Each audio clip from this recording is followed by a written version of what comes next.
Good morning, everyone. Bienvenidos. Welcome to Books and Tea. My name is Kat, and we are going to be doing a dual video. Today, we are going to be talking about our May wrap up and our June TBR. And the reason why I'm doing this is because May has been so busy for me that I only read 4 books, and I felt that that wasn't enough to talk about in a full video. So I was just going to include what my TBR is going to be for June. I'm not going to pick out of a jar for the TBR. I'm not going to be doing any kind of game. I'm just going to talk about what I have on my physical TBR shelf. So I figured let me just combine those two and make everybody's life easier, including mine. That's how we're going to do. So tea for today is actually going to be chamomile tea. I know that it's warm outside, but I did want something very calming and relaxing. So let me just take a sip.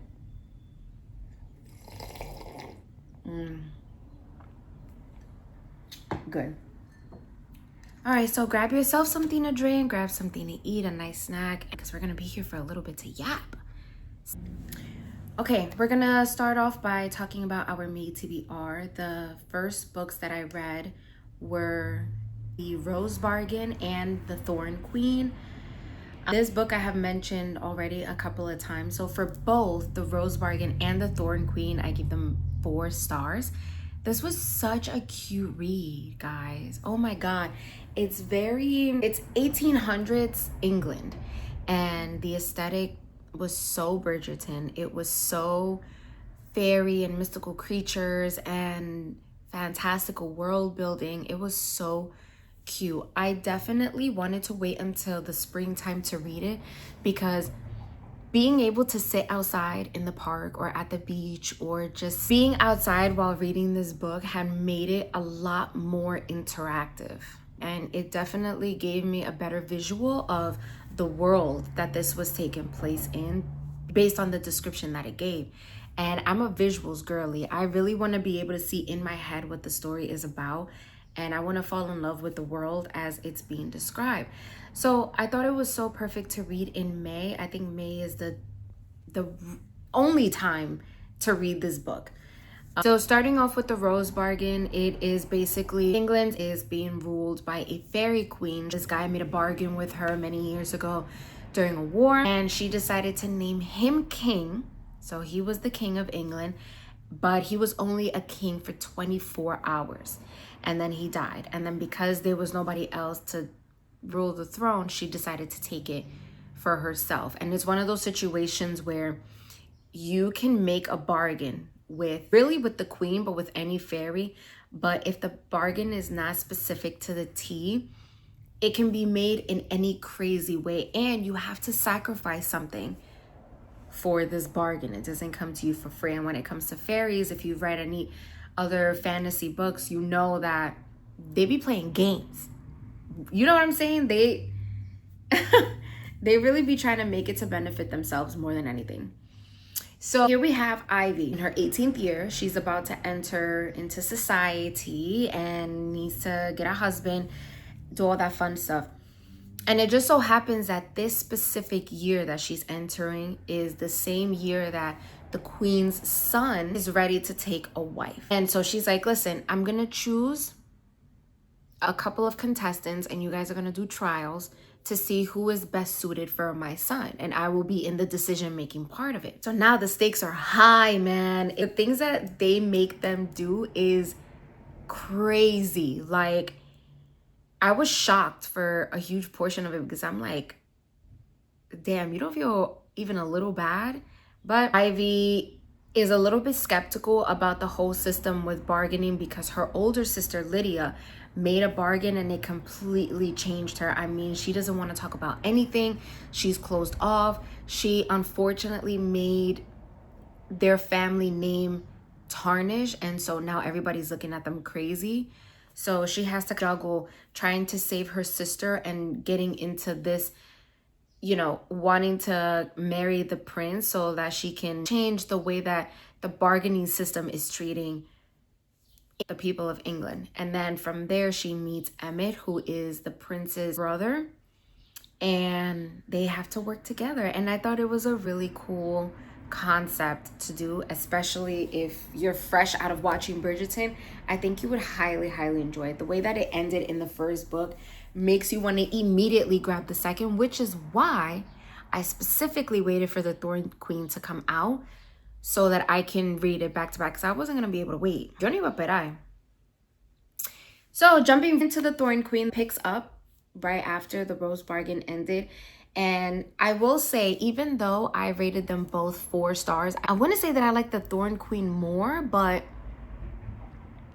it depends. Because I like the Rose Bargain more in terms of the trials that they had to go through and getting to know the system and how it works. But I like the Thorn Queen more in terms of her trying to find a way to get through it. There were a lot of moments in the Thorn Queen that pissed me off. I'm not even gonna lie to you. So you know what? Now that I'm actually thinking about it, maybe I do like the Rose Bargain more. Just because as it's marinating a little bit more in my head, I'm like, yo, that really annoyed me. Because it was like one bad thing kept happening after another. But you know what?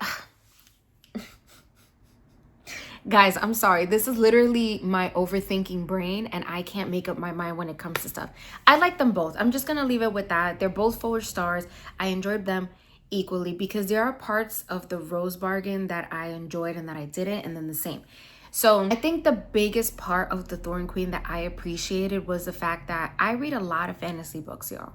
And a lot of these books have the same thing going on where it's like a female badass, and she immediately has this very strong personality and already knows how to figure out problems and all this. And I like that. I do. I love it every time. I will keep reading it till I'm gone. But it was very refreshing to see a damsel in distress and needing to ask for help to solve the problems that she needed solved. It was very refreshing, and I do like that. So I'm just going to leave it with 4 stars for both of them. I do recommend you read them. Again, even if you want to jump into summer and read it, I think it will still be okay. But I had a good time. So please pick it up when you get the chance. Once we finished with that, then we went on to The Night We Met by Abby Jimenez. This is, I found out, I didn't know, but this is the second book in the Say You'll Remember Me interconnected standalone series. I'm low-key annoyed with that because there were a lot of moments that were talked about in the book that had many references to the first, but since I read Say You'll Remember Me so long ago, I didn't remember. But either way, 5 stars. Are we surprised though? 5 stars. Like, de verdad. I have seen certain people not like The Night We Met. Totally cool. That's up to you. Do what you need to do. Me, yo personalmente, can never give this woman anything below a 5 stars. I have read every single project that she's made since she first came out. And every single one, she still ranks #1 as, when it comes to romance, being just God tier, all 5-star books. When it comes to fantasy, I still give it to Sarah J. Maas, but Abby Jimenez is up there with the romance. With that being said, this was so cute. This was so cute, you guys. Oh my God, I don't even know how to explain it. It was just, man. And you know what's crazy is that you really want to root for another person that's in this book. So, okay, if you haven't read this, this is a story about a girl named Larissa. She went to this concert one night with her friend, and there were these 2 guys there, Chris and Mike. Now, both of them were kind of trying to get their way, but Mike was the one that ended up giving her a ride home. Okay? Between Mike and Chris, Mike was chosen because Chris was a little more off-putting. He didn't really want to put in that much of an effort. I don't want to say that he didn't want to. There were just some stuff going on with him, and so that just wasn't a good time. Fast forward a little bit later, and now Mike and Larissa are dating. But some problems are starting to come up. And Mike has been needing Chris to help him with certain situations when it comes to her. Mike really likes her. He really wants to be with her for a long time, but he's not as equipped to razzle dazzle her than he intended. So he keeps asking Chris to help him out in certain situations. And so it's one of those things where I'm like, I can see why you picked Mike. Mike is a great guy. Like, he's a really good guy deep inside. He's just troubled with a lot of things. But at the same time, this is why you should have chosen Chris. It's a lot of back and forth between which one makes the more sense for me. And again, Abby Jimenez, despite the fact that she makes her books extremely funny, there's a lot of deep topics that go into it. So check out whatever warning it comes. If it's something that's very personal to you, make sure you do that. But she just knows how to balance humor and real life situations. I don't know how she does it, because I laughed so hard. But then, especially towards the end, dude, I sobbed. I sobbed because I'm like, oh, why did it have to happen this way? Why are these problems coming up? But it was like, I get that. I understand that. And I feel sorry for that. So please, anytime you see this woman pick up one of her books, you already know, put this on the top of your TBR. If you have not read it already, if you need any validation, I am giving it to you. Read her books. You will not regret it. I love this with my whole chest. I think one day, I don't know when, but I really want to do just a full reread of every single book that she's ever came out with, because it's just so refreshing. And then if you guys can't tell, every single book that she has, she always includes a cute pet. This one is let me tell you something, this dog really put them through it. Like, this dog is its own main character, because the stuff that was going on with this dog was just absolutely crazy. I love. So, ya tu sabes. Please read this book. Okay, and then for the last book that we have, we did a reread. Still in the middle of the reread, but I wanted to include at least one of the novellas in. And it is the Mindfuck series by St. Abby. Like I said, I'm doing a buddy read with my coworker because I noticed that she's starting to get into reading more, but romance isn't really her thing right now, which is understandable. That's fine. It's not for everyone. So I figured this has a subplot of romance, but it's thriller. And I think you would really enjoy it because she needs a lot of what the F moments. For sure. So I finished reading. So there's 5 novellas in this book. And the first one is called The Risk. I finished that one. That one had 16 chapters, about 196 pages. So let me just see because I read this on my Kindle. I don't know where this, oh, we're lucky. Okay, so I read this first novella, which is this part. And then if you can see here, this is book 2, which is called Sidetracked.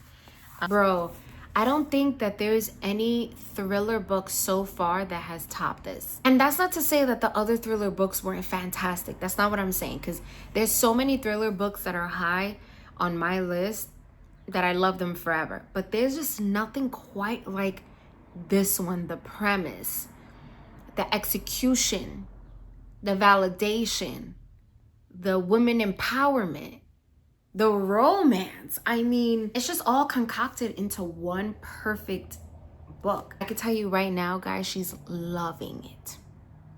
As I knew she would.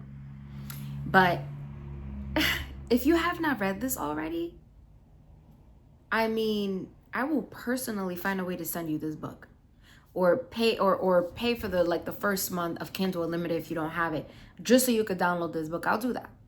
Because it's absolutely insane. And even now, I think about it and I'm like, oh my God, I'm just left speechless every single time. So unfortunately, I only read one, so it's gonna have to go into June, which I'm gonna talk about again when June hits. But I just wanted to let you know that I finished the first novella, The Risk, and I will be reading the rest. Of course, 1,000,000 stars for St. Abby Mindfuck series. Please, please, please read it if you have not already. But check the trigger warnings, because it gets mad. That was a lot. Okay, now that we did that, I'm so happy that I had a couple 5 stars and 4 stars. To me, May was, even though it was only 4 books, it was a very successful month for me. With that being said, now we're going to go into our June TBR. Now, the reason why I did not read that many books in May is because it's the only month out of the year where I read the least amount of books. It is the busiest month for me. There's always a lot going on, right? Because in the beginning of May, it's my birthday. Then we have Mother's Day. We have Dominican Mother's Day. Then I like to do spring cleaning. And there's just so much going on. Sometimes I like to do little travels here and there, which if you guys saw in my last video, I did do Panda Fest in Boston, which was incredible. So there's not really a lot of time, and I'm getting more into audiobooks, so maybe next year will be better, but I digress. Now, June TBR. The reason why I'm not doing a TBR jar or a TBR game, let me actually move this so you can see. Okay, let me see if I can move this a little bit more. This is my physical TBR shelf. This is, oh, you guys see my panda? Oh, by the way, if you guys have seen my other video and wanted to know what I named it, because I was looking for suggestions on names, his name is Avo. And short for because he's holding an avocado bag. So that's Avo. And then if you guys haven't seen it, this is a custom made book that my husband made for me for my anniversary. So that's me right there. Do you see her? So cute. Anyway, this, let me see if I can move it down a little bit more. You probably can't see that. Okay. You see that? That right there is my shelf. And not only is that, but it's a rotating shelf. And in the back, it's all full. This whole thing is full to the brim. So I'm like, okay, my husband put me on a book buying ban for a while. Now, this is the perfect opportunity for me to finally read some of these books. Mind you, a lot of them, I'm still waiting for it to be completed before I read them. So what I like to do is I like to take all of the books that are ready to be read and put them within the first 2 shelves, right here and right here. That way, it's a good view. It stares at me all the time and gives me motivation to read it. So we're gonna go over all the books that I wanna read for June, which is this entire shelf right here. The first one is Summer Romance by Annabelle Monaghan. I'm sorry if I said that wrong. And of course, because now summer's coming up, I waited to read this. This is the one that I said that Abby Jimenez commented on it, that she loved it. And so I'm like, absolutely yes. Allie's a single mom, and I guess she wants like a summer fling with this guy that her dog ends up barking towards. I'm excited to read this one. Oh, also Carly Fortune commented that she loved it. I'm gonna go into this one a little bit blind because I don't really know much about this book, but I don't need to know much. It sounds good already. Then The Shippers. This is a book that I got in my May book of the month. I was supposed to read it last month, didn't get a chance to, so I'm going to re-add it to the TBR, especially because it's more perfect to read it in the summer since this is a wedding cruise romance. I think it would fit absolutely perfectly. And this one, thankfully, is not that thick, so I should be able to read it within enough time. She's going to her sister's wedding, and she has her friend Cooper go to this wedding as well to kind of fake date so that she could get this other guy's attention. And then, of course, things go wrong, things happen. That's all I need to know. And then I always like to try to include a thriller or 2 in my TBRs. It's a nice palate cleanser. And this one is This Story, My Savior Life by Tiffany Crum. This is a story. I also got this in Book of the Month that I was not able to finish. But this is a story about Benny and Joy. And they have a podcast together. And every week they talk about a different theme of survivor stories from different people. And it turns out that one night, right before they're about to do another podcast, Joy and her husband Xavier go missing. So now Benny is trying to figure out how to save them, but the only thing that he has to get any clue is the beginning of a memoir that she started writing that kind of delves into a little bit more of her life. And Benny thought that he knew her, but apparently he didn't, because she's hiding some secrets. So I'm intrigued to read this one as well. I don't know yet whether I want to do this one in a regular book or audiobook. We'll have to wait and see, but I'm really, really excited for this one. And then we have the duology that I mentioned in my last video. This is Silver Elite by Danny Francis. And then we have the second book that I just purchased, which is Broken Dove by Dan. This is a duology. I will be reading them together in the next month. And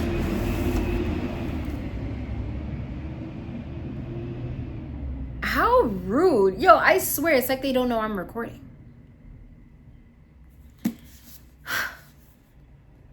Anyway, Silver Elite. This is a dystopian romance. Psychic gifts are a death sentence, and there are rules to survival. Trust no one, lie to everyone, and whatever you do, don't fall for your greatest enemy, which we all know they do. Let's see. And the female main character's name is Ren, and she has psychic abilities, and it looks like she's part of a rebel uprising. And on the continent, being modified means certain death, and Ren is one of the most powerful mods in existence. When one careless mistake places her in the hands of the enemy, and she's forced to join Silver Block, their most elite training program, she's finally handed the perfect opportunity to strike a devastating blow from inside the ranks. Yeah. But training for Silver Block can be deadly, especially when you're harboring dangerous secrets and living in close quarters with everyone who wants you dead. So that sounds so intriguing. I love that. I've actually been waiting a while to read this book, and now that I have the second one, perfect. And then the last one, I think I have it in my, oh, you know what? I have it in my bag. Let me go grab it, because there's one more book in my TBR that I would like to read that I thought I could start in May, but who are we kidding? I can't. So hold please. And we're back. Okay. So the last book that I want to include in the TBR is Wild Dark Shores by Charlotte McConaughey, I think. And this won the Lolly Award for Best Book of the Year. So I was so intrigued to hear that. And what was really nice is that this is also a Book of the Month book, and it was gifted to me last month along with the shippers for free, because since it was my birthday month, they gave me a free book. Again, not sponsored, but please, I highly recommend, if you want to try new books, if you want to get early releases, if you want to get nice special edition books, Book of the Month is the one for you. I'm telling you. Oh my god. And then can I, where is it? Actually, where is it? Can I show you something so cool? So every month for Book of the Month, they give you a special bookmark. And this one, look at this one. And this one comes with seeds on the inside. And it says, plant me. I've never seen that before in a bookmark. That's so cool. Anyway, I started reading a couple of pages to see what it was about. But basically, there's this small excluded island that this family lives in. His name is Dominic Salt, and his children live on this remote island. It used to be packed with people, but I guess a bunch of storms kept happening and a lot of things kept affecting the island, and so they left. So now the Salt family is the only family that's there. And I think the island is called Shearwater. Then as they're doing their regular routine, a woman ends up being washed up ashore during one of the most brutal storms that ever happened in the history of that island. And so now Dominic is like, how is it that she was able to survive everything like that and then come out alive? Bueno, long story short, he takes her to the lighthouse that he lives in that was converted into a home. and wait for her to wake up. And you know, going on into the book, I guess there are secrets that are going to come out from both parties, from him and her, that we don't know about. So I'm intrigued to know what those secrets are, how she got there, what happened, all of that. So I'm very interested to see what this book is going to be about. And I told myself that I wanted to read a lot more books that were different than my regular reads. So I think this might be the one. Bueno, mi gente, llegamos al final. We're here at the end. That is everything for my May wrap up and my June TBR. I have in total 6 books that I would like to read for June. Are we going to complete them? I don't know. I have no idea, honestly. I would really like to try to, though, because I need to do a cleanup of this shelf. And another reason why I haven't read that much in May was because I have this huge crochet project that I'm working on. It's a gift that I want to make for my mom when she comes over. So it's taking a long time, but I'm going to take a break in June from crocheting so that I can focus on reading and just see where it goes. So please let me know in the comments if there's any book that you would like to read in the summer. Is there something that you're anticipating that's been released and you can't wait to read? Or if you would like me to vlog any of these books, I do want to try my best to vlog more often. Please let me know. I hope you have an amazing day wherever you are. And as always, hasta la próxima. Bye.